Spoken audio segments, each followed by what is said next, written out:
voters abroad will head to the Syrian embassies to cast their votes in a number of countries across the world.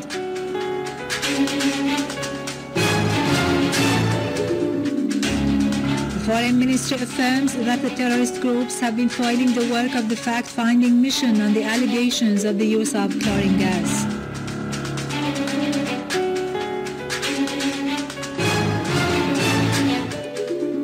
Polling stations in Egypt have been crowded with voters to elect a new president for the republic.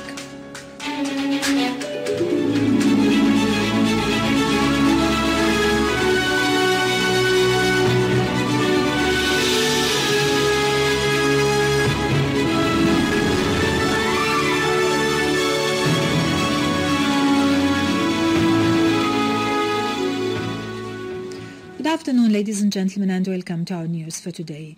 A week ahead of the presidential elections in Syria, due to be held on the 3rd of next June, Syrian citizens abroad will start to cast their votes tomorrow morning at the Syrian embassies across the world.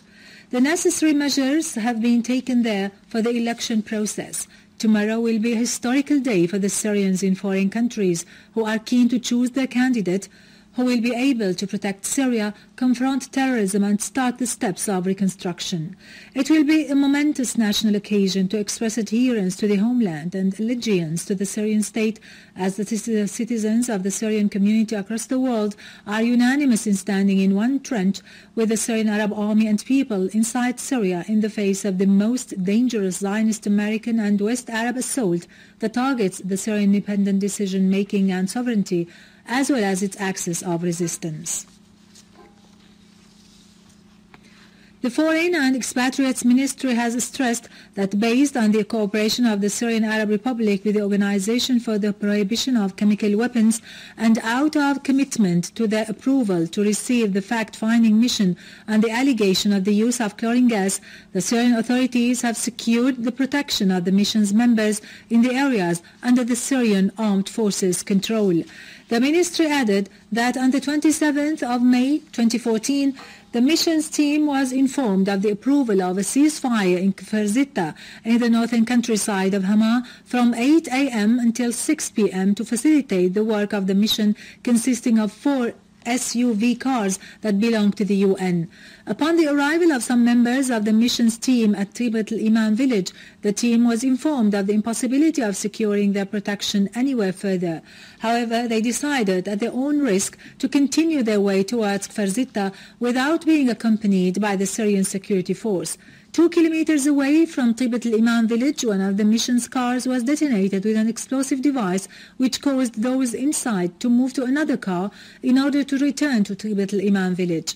Only one car reached the village, whereas the other 2 cars were kidnapped by the armed terrorist groups. The Foreign Ministry statement pointed out that the kidnapped cars were carrying 11 people, 5 of whom were Syrian drivers, while the other 6 were members of the missions team.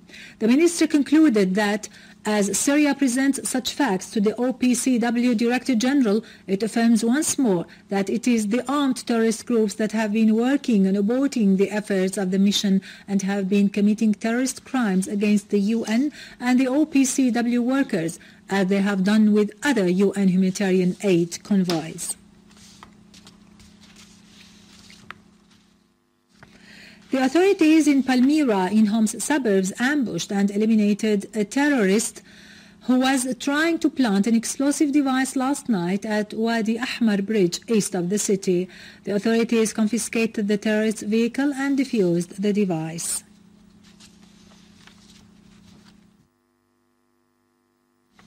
Terrorist groups have sabotaged the 24 Al-Wusta and Al-Furat 18 inches gas lines in Al-Bayarat area west of Palmyra, which led to the explosion of the 2 lines. Minister of Petroleum and Mineral Resources Engineer Sulaiman Al-Abbas said the terrorist attack resulted in suspension of work at Al-Bayarat station and gas factory in Deir ez-Zor.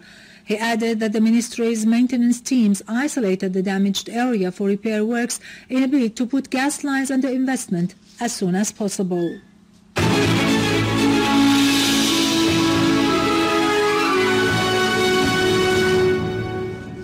Welcome back. The Lebanese army has detained 5 armed men accused of firing mortar shells at military posts and civilians in Tripoli city.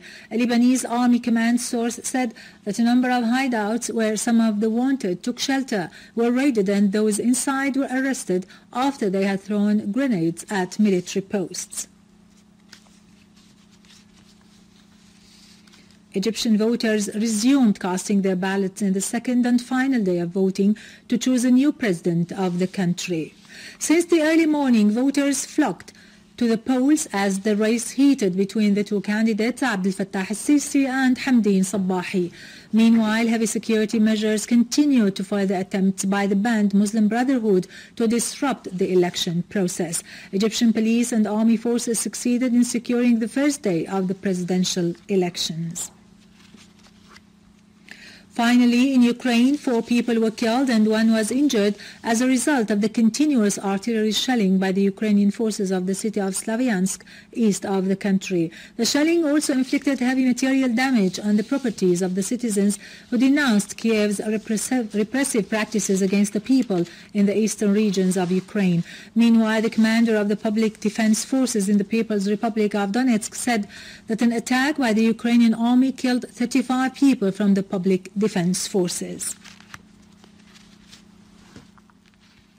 With this, we end our news for today. Thank you for watching. For more details about Syria and the region and to view this bulletin again, you can always visit our website in English, syriaonline.sy. Now to latest business and market news with Nariman Qassam, but after a short break.